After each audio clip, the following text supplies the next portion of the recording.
ล่อบ่เท่าเลยก็แล้วยามซะต้องรักเงินที่พอเท่าอยู่หรือล่อซุกเชื่องไว้เนาะ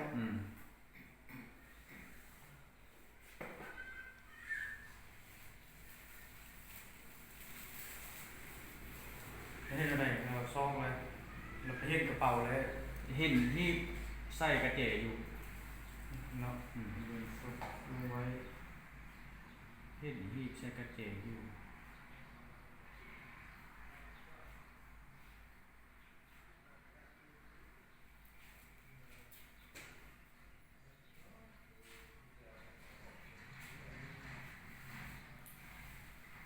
หีบใส่กระเจอยู่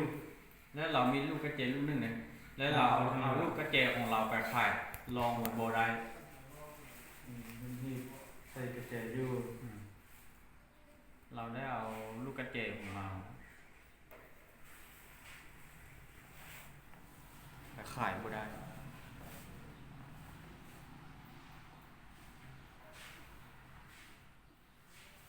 เดี๋ยวก็มานี่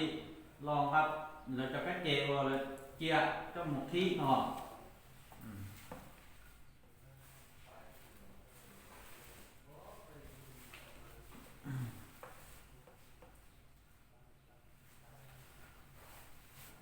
เฮ็ดอะไรใครบ่ได้นะ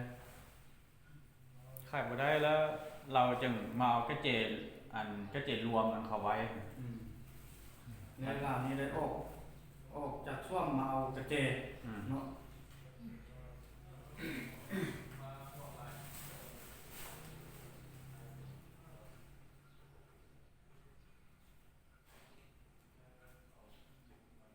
กระเจเนี่ยนี่มันเจอดีจ้ะcái trên đó là cho nó lúc nay nó mới tuổi chỉ còn mới cho nó sáng nữa nó cho nó lại cái số tay xí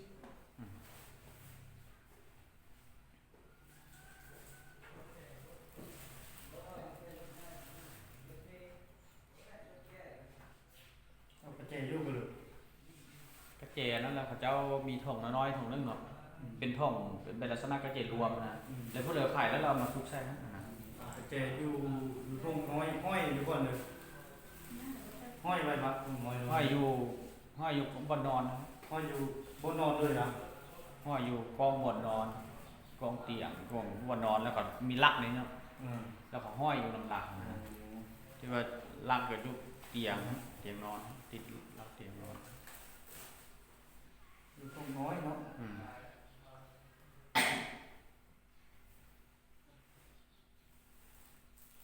ท้องน้อยห้อยอยู่บนนอน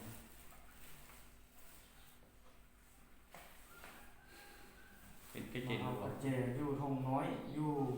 ห้อยอยู่บนนอนอยู่มากระเจอยู่ทงน้อยบ่อนเมียนกระเจของเท่านั้นเนาะบนเวียนกระเจรวมของเงินให้เงินของบนเมียนกระเจของกระเจรวมของไหนของเงินเนาะ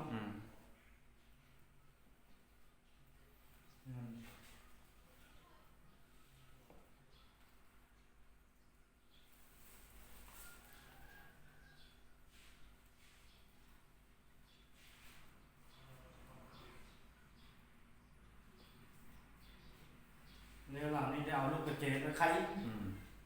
มันบอกไข่หีบมันเนาะ